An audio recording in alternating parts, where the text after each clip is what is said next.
السلام علیکم ورحمۃ اللہ وبرکاتہ. اعوذ باللہ من الشیطان الرجیم. بسم اللہ الرحمن الرحیم. اللہم صلی علی سیدنا محمد وعلی آلہ وبارک وسلم. ربنا زدنا علما. رب اشرح لی صدری ویسر لی امری واحلل عقدۃ من لسانی یفقہوا قولی. اللہم فقہنا فی الدین. آمین اللہم آمین. جی بسم اللہ الرحمن الرحیم.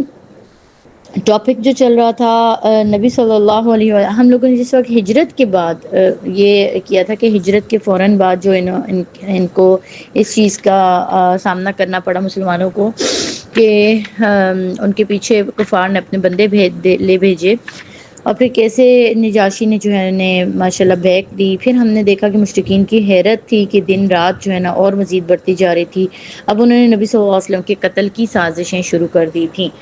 اس میں ہم نے دو واقعات پڑھے تھے. ایک تو ملعون جو تھا عقیبہ بن ابی لہب، جس نے آپ صلی اللہ علیہ وسلم کا کرتا پھاڑا، آپ پہ تھوکا اور آپ کو لان تان کی. تو اس پہ جو ہے اللہ تعالیٰ کہ نبی محمد صلی اللہ علیہ وسلم نے پھر کہا کہ اللہ اپنے کتوں میں سے تجھ پر کوئی کتا چھوڑے. اور پھر ایسے ہی ہوا تھا. ہم نے اس کا سنا تھا کہ شام کی سفر میں اسے شیر نے اس کا سر اس کے جسم سے علیحدہ کر دیا تھا اور دبوچ ڈالا، مار ڈالا تھا. پھر ہم نے عقبہ بن ابی معیط، یہ بھی ملعون تھا. ٹھیک ہے، آپ صلی اللہ علیہ وسلم کے پڑوس میں ہوتے تھے لیکن یہ بارسوخ لوگ ہوتے تھے. ٹھیک ہے، یعنی سردار اپنے قبیلے کے بولتے ہیں، تو یہ اس چیز کا فائدہ اٹھاتے تھے. اور نبی صلی اللہ علیہ وسلم کو اس نے بھی اسی طریقے سے تکالیف دی. جو ابو جہل تھا وہ تو اپنی تکالیف میں بالکل کم نہ تھا. اس کو تو جہالت، اس کو نا یہ ان کی طرف سے، ورنہ نام اس کا جو ہے وہ عمر تھا. ٹھیک ہے، جیسے عمر بن حشام اور عمر بن عاص، یہ دو نام تھے جن میں اللہ کے رسول صلی اللہ علیہ وسلم نے دعا کی تھی نا کہ اللہ ان میں سے کوئی ایک دے دو اسلام کے لیے نا. تو پھر عمر بن خطاب رضی اللہ تعالیٰ عنہ جو تھے وہ اللہ تعالیٰ نے ان کو اسلام مشرف و اسلام کیا تھا. تو یہ جو تھا اس کا نام ابو جہل مسلمانوں نے اس لحاظ سے رکھا تھا، جہالت کا باپ تھا، یعنی اس نے ہر جہالت کا طریقہ اختیار کر رکھا. یہ اس نے کہا، اب یہ اپنی قوم کے پاس آیا ہے اور یہ کہتا ہے کہ آپ لوگ دیکھ رہے ہیں محمد ہمارے دین کو عیب لگانے، ہمارے آباء و اجداد کی بدگوئی کرنے، ہماری عقلوں کو بے وقوف ٹھہرانے اور ہمارے معبودوں کو برا بلا کہنے کے علاوہ کوئی اور بات ماننے کو تیار نہیں. اس لیے میں اللہ سے عہد کرتا ہوں کہ ایک بھاری بھرکم پتھر اٹھا کے اس کی تاک میں بیٹھوں گا، اور جب وہ نماز میں سجدے کے اندر جائے گا تو میں اس کا سر کچل دوں گا. یعنی یہ پورا نا قتل کا وہ بنا کے، فیصلہ کر کے، سازش کر کے، اور لوگوں کو بھی بتا کے بڑی علل اعلان یہ بات کر کے، اور وہاں بیٹھے گا. اس کے بعد تم لوگوں کا جی چاہے تو مجھے بچانا، ورنہ بے یارو مددگار چھوڑ دینا. بنو عبد مناف سے جو بن پڑے گا کر لیں گے. لوگوں نے کہا واللہ ہم تمہیں ہرگز نہیں چھوڑ سکتے، تم جو کرنا چاہتے ہو کر گزرو. ٹھیک ایسا ہی ہوا. صبح ہوئی تو وہ ایک بڑا پتھر لے کر بیٹھ گیا. ادھر نبی صلی اللہ علیہ وسلم معمول کے مطابق تشریف لائے اور کھڑے ہو کر نماز شروع کر دی. قریش بھی اپنی اپنی محفلوں میں آ کر انتظار کرنے لگے اور دیکھتے رہے کہ ابو جہل اب کیا قدم اٹھائے گا. یوں ہی ہوا، ابو جہل نے قدم اٹھایا اور آگے بڑھا، اور وہ بھاری بھرکم بڑا پتھر وہ لے کے جب آگے بڑھا تو وہ اس طرح شکست کھا کر واپس بھاگا کہ اس کا رنگ اڑ گیا. وہ حواس باختہ ہوا اور دونوں ہاتھ پتھر پر اس کے چپکے تھے. ٹھیک ہے، لیکن اس نے پتھر پھینک دیا. قریش نے کہا ابو الحکم تمہیں کیا ہوا؟ اب آپ یہ دیکھیے گا نا، آہستہ آہستہ آپ کو یہ چیزیں بھی پتہ لگیں گی ہسٹری سے. قریش اسے ابو الحکم کہتے تھے، حکمت کا باپ. یعنی وہ تھنک ٹینک تھا لیکن ایول جینیس تھا، وہ بہت ذہین تھا، اور اس کو جو ہے ابو الحکم کا لقب انہوں نے دیا ہوا تھا. تو آگے سے کہنے لگا میں نے رات جو بات کہی تھی میں وہی کرنے جا رہا تھا، لیکن ایک اونٹ آڑے آ گیا اور جس کی کھوپڑی، گردن اور دانت میں نے کبھی ایسے دیکھے نہ تھے. یعنی کوئی ایسے ڈھانچہ ہوگا، اسکیلیٹن ٹائپ ہوگا. اللہ تعالیٰ کا معجزہ ہے، جیسے اللہ تعالیٰ نے چاہا ہوگا. البتہ نبی صلی اللہ علیہ وسلم نے پھر اس کے بارے میں فرمایا کہ وہ حضرت جبرائیل علیہ السلام تھے، اگر وہ قریب آتا تو وہ اسے دھر پکڑتے. اس کے بعد اس سے بھی زیادہ سنگین حادثہ پیش آیا، جس کی تفصیل یہ ہے کہ ایک روز قریش حتیم میں اکٹھا ہو کر نبی صلی اللہ علیہ وسلم کے بارے میں باتیں کر رہے تھے کہ اچانک آپ نمودار ہوئے اور خانہ کعبہ کا طواف شروع کیا، یعنی جیسے آپ کی روٹین تھی، ابا وضو آئے اور طواف شروع کر دیا۔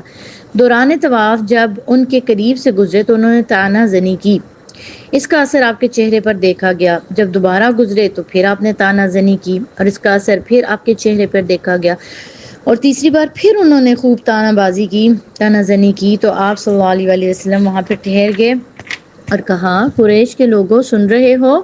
اس ذات کی قسم جس کے ہاتھ میں میری جان ہے، میں تمہارے پاس ذبح لے کر آیا ہوں۔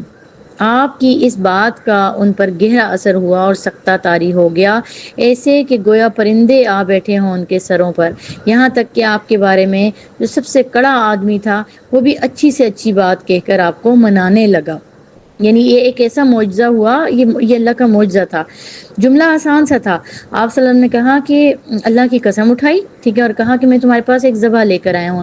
شروع میں آپ نے ماشاءاللہ جب لیسن پڑھا تھا تو آپ کو یاد ہے کہ نبی صلی اللہ علیہ وسلم کو کہا تھا کہ یہ دو ذبیح والا ہیں، ٹھیک ہے، دو ذبیح والے، یعنی ان کے والد دو ذبیح والے ہیں، حضرت عبداللہ، کیونکہ ایک تو جو ہے حضرت عبداللہ کے لیے جو منت مانی تھی ان کے بابا نے، یعنی ان کے عبد المطلب نے، جو آپ وسلم کے دادا ہوئے، کہ مجھے اگر اللہ نے 10 بیٹے دیے تو میں ایک کو اللہ کی راہ میں قربان کروں گا، تو وہ جو قرعہ ڈالا تھا اس میں حضرت عبداللہ کا نام نکلتا تھا، تو پھر یوں بار بار قرعہ ڈالتے ڈالتے آخر میں انہی کا ہی نکلتا، اور پھر اونٹوں کے نام ساتھ میں رکھ لیے گئے۔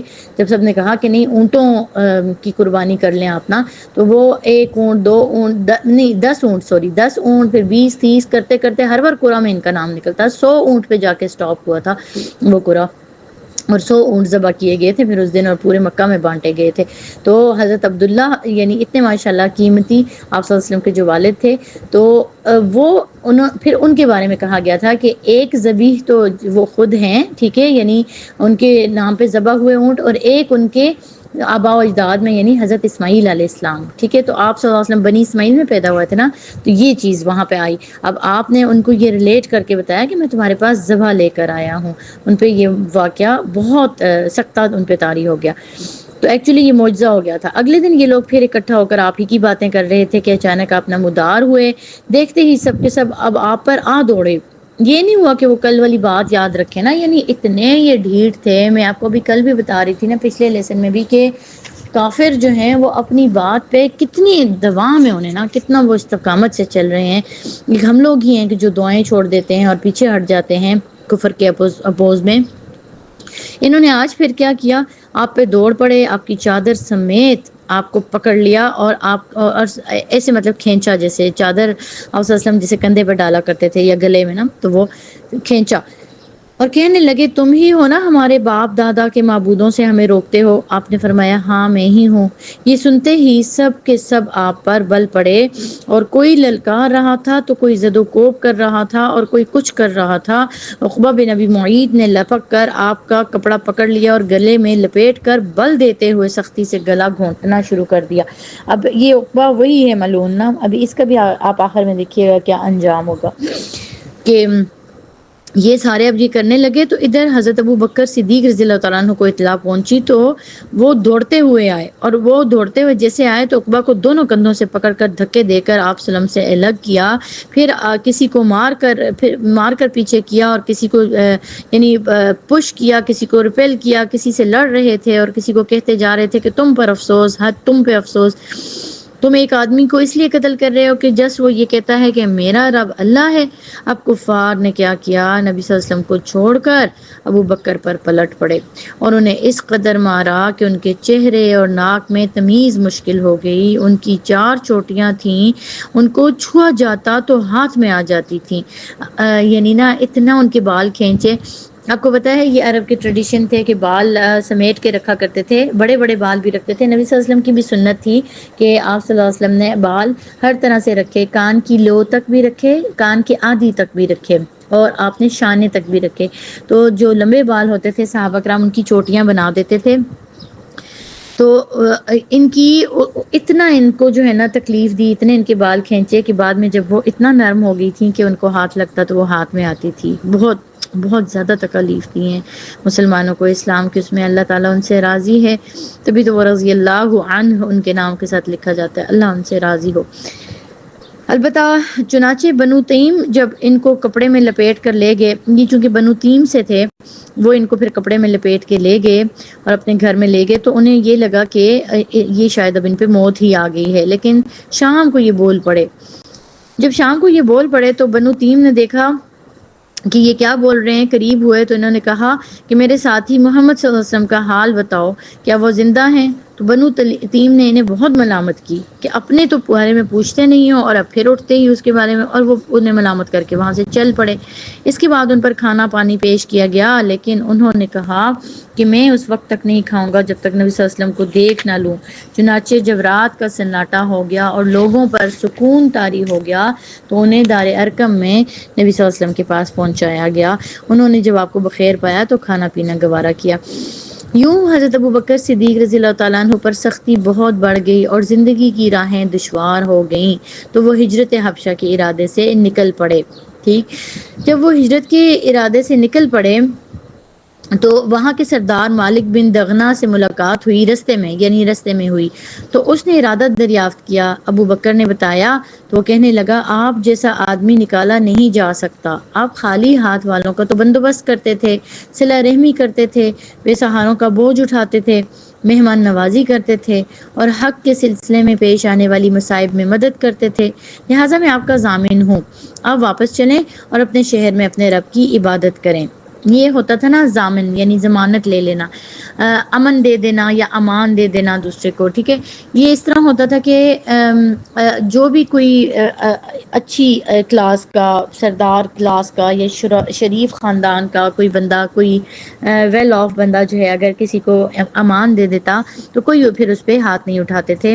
رولز ان میں بڑے سخت ہوتے تھے اور اپنے رولز کے یہ پکے ہوتے تھے عربز۔ تو ان کی کوالٹیز انہوں نے گنائی اور کہا کہ آپ نہ جائیں، آپ تو خیر ہیں ہمارے لیے، یعنی آپ یہیں رہیں، حالانکہ یہ مسلمان بندہ نہیں تھا۔ ٹھیک ہے، ٹھیک، پھر اس کے بعد کیا ہوا؟ اس کے بعد دونوں واپس آئے اور ابن دغنا جو تھا اس نے یہ پھر آ کر اعلان کیا۔ ابن دغنا ایکچولی وہ بندہ تھا جس نے آپ کو امان دی تھی، جس نے آپ کو پناہ دی تھی۔ اس نے اعلان کیا کہ قریش میں اس کو آج پناہ دیتا ہوں، اور قریش نے جب اس کی پناہ دہی کا انکار نہ کیا اور یہ کہہ دیا کہ ابو بکر سے کہو کہ وہ کھلم کھلا نہ کرے پھر عبادت اور دین کی تبلیغ، بلکہ اپنے گھر میں عبادت رکھے، اپنے گھر میں رب کی عبادت کرے، کیونکہ ہمیں اندیشہ ہے کہ ہماری عورتیں، بچے اور کمزور لوگ پھر فتنے میں پڑتے ہیں۔ چنانچہ حضرت ابو بکر صدیق نے کچھ عرصہ پھر اسی طرح کہا کہ ٹھیک ہے، لیکن پھر انہوں نے گھر کے صحن میں ایک مسجد بنا لی اور کھلے عام نماز پڑھنے لگے اور قرات کرنے لگے، یعنی اب وہ قرات اونچی ہوتی تھی نا ان کی، ظاہر صحن میں وہ پڑھتے تھے، دیواریں تو چھوٹی ہوتی تھیں۔ اس پر ابن دغنا نے اپنی پناہ دہی یاد دلائی۔ حضرت ابو بکر نے ان کی پناہ دہی واپس کر دی اور فرمایا میں اللہ کی پناہ میں راضی ہوں۔ ابو بکر رضی اللہ تعالیٰ عنہ بہت رونے والے آدمی تھے، قرآن پڑھتے تو آنکھوں پر قابو نہ رہتا، چنانچہ مشرکین کی عورتیں اور بچے ٹوٹ پڑتے، وہ تعجب کرتے اور حیرت سے دیکھتے، اور مشرکین اس کی وجہ سے بھی حضرت ابو بکر کو ایذائیں پہنچایا کرتے تھے۔ انہی سنگین حالات سے رسول صلی اللہ علیہ وسلم اور مسلمان گزر رہے تھے کہ ایسے واقعات پیش آئے کہ جن کے نتیجہ میں قریش کے 2 جانباز سرفروش مسلمان ہو گئے اور ان کی قوت کے سائے میں مسلمانوں نے بڑی راحت پائی۔ سبحان اللہ، یہ اتنا خاص مقام تھا نا کہ بالکل ٹوٹ رہے تھے اندر ہی اندر سے مسلمان۔ نبی صلی اللہ علیہ وسلم کا بھی دل، ظاہر ہے اللہ بار بار انہیں تسلی تو دے رہے تھے، لیکن وہ حالات جیسے دیکھ رہے تھے نا، اس میں اتنی دل کو تسلی دینے کے لیے 2 واقعات اتنے خوبصورت آ گئے نا کہ یقین کریں جس سے نا خوب اسلام پھیلا۔ ایک تو حضرت حمزہ رضی اللہ تعالیٰ عنہ کا قبول اسلام، جو آپ صلی اللہ علیہ وسلم کے چچا تھے۔ ٹھیک ہے، آپ صلی اللہ علیہ وسلم کے چچا بھی تھے، اور آپ کو یہ بھی بتاؤں وہ آپ کے ہم جولی بھی تھے اور کزن، یعنی اس طرح تھے، یعنی جیسے کزن ہوتے ہیں۔ جہاں پہ آپ صلی اللہ علیہ وسلم نے جس لونڈی سے دودھ پیا تو وہاں سے انہوں نے بھی پیا، تو یوں پھر یہ رضائی بھائی بھی ہو گئے اور مل کے کھیلتے تھے، مائنڈ سیٹ ایک تھا اور کھیل کے بڑے ہوئے تھے، لیکن اسلام نہیں لائے تھے۔ اب ان کا قبول اسلام کا بڑا پیارا واقعہ جو انشاءاللہ ہم کل کے لیسن میں کریں گے، اور ان کے فوراً بعد ہی حضرت عمر رضی اللہ تعالیٰ عنہ کا قبول اسلام، تو کیا ہی خوبصورت واقعہ ہے، بہت ایمان افروز. تو انشاءاللہ تعالی ہم کل کے لیسن میں اس کو کریں گے. آپ لوگ بس جلدی جلدی سے لیسن سن کے پھر تھمز اپ کر دیا کریں تاکہ مجھے پتہ چل جائے کہ کتنے اسٹوڈنٹس نے سن لیا ہے. پھر میں اس کے بعد جلدی ہی نیکسٹ لیسن ریکارڈ کر دیا کروں گی انشاءاللہ تعالی, تاکہ اللہ تعالی سے اس دعا اور امید کے ساتھ ہم نے یہ بک شروع کی ہے کہ ہم اس کو کمپلیٹ کر پائیں. اللہ ہمیں اتنی مہلت دے انشاءاللہ, اللہ اتنی توفیق دے ہمیں, اور اللہ ہمیں جو اس میں سے پوائنٹس کرنے کے ہیں ان پر عمل کرنے کی توفیق عطا فرمائے. اللہم انی اسألک حبک وحب محمد رسول اللہ صلی اللہ علیہ وآلہ وسلم. یہ دعا ضرور اپنی دعا میں شامل کریں. یا اللہ آپ ہمیں اپنی محبت, اور یا اللہ آپ اپنے محمد صلی اللہ علیہ وسلم کی محبت ہمارے دل میں بھر دیں. آمین اللہم آمین. وآخر دعوانا ان الحمد للہ رب العالمین. السلام علیکم ورحمۃ اللہ وبرکاتہ.